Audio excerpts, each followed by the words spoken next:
ఏం కొనేటట్టు లేదు ఏం తినేటట్టు లేదు నాగులో నాగన్న ధరలిట్లా మండవట్టె నాగులో నాగన్న. నా పాట ఏదో నేను వాడుకుంటుంటే తగుదనమ్మా నువ్వెందుకు వస్తున్నావు? నువ్వేమన్నా సింగర్ వా? అయ్యో బాధలు చెప్పేందుకు సింగర్లే కావాలనా? ఇక్కడ ధరలది కాదు సమస్య, గ్యాస్ సమస్యనా? అది కూడా కాదు. మరి తింటే అరుగుతలేదా? ఎందుకు వాడినావు ఆ పాట నువ్వు?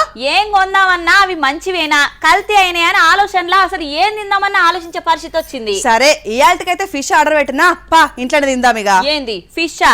దాని ఎక్స్పైరీ డేట్ చూసినావా? ఏంది అదే గా ముచ్చట తెలియదా నీకు?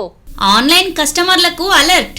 ఎంత జల్దిగా వస్తున్నాయని చూసుడు కాదు, ఎంత క్వాలిటీతోని పంపిస్తున్నారనేది చూడుండ్రి. ఆయన ఎవరో చెప్పినట్టు ప్రతి వస్తువుకు ఎక్స్పైరీ డేట్ ఉంటది. అది చూసుకోకుంటే ఇగో ఈ బుజ్జి లెక్క పరేషాన్ కావాల్సి వస్తది. చేపలంటే ఇంతకు మునుపు చెరువు కాడికి పోయి పానంతో ఉన్నాయే వటకచ్చి బండకేసి రాసి ఉప్పు కారం వేసి తినేది. కానీ ఇప్పుడు కండ్లతోటి చూసేది లేదు, అంతా ఆన్లైన్ ఆర్డర్. గట్ల నమ్మి పెడితే కుళ్ళిపోయిన చేపలు పంపినరట.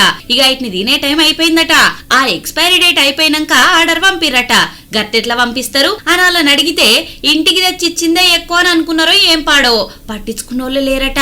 అందుకే మెహిదీపట్నం పోలీసులకు ఫిర్యాదిచ్చింది. అరచేతిలో వైకుంఠం ఉంది కదా అని ఫోన్లు తీసి టిక్క బుక్ చేసుకున్నాడు కాదు, ఆ లేందేస్తుండ్రు అవి మంచిగున్నాయా లేదా అని చెక్ చేసుకోండి అని చెప్తున్నారు పోలీసులు కూడా.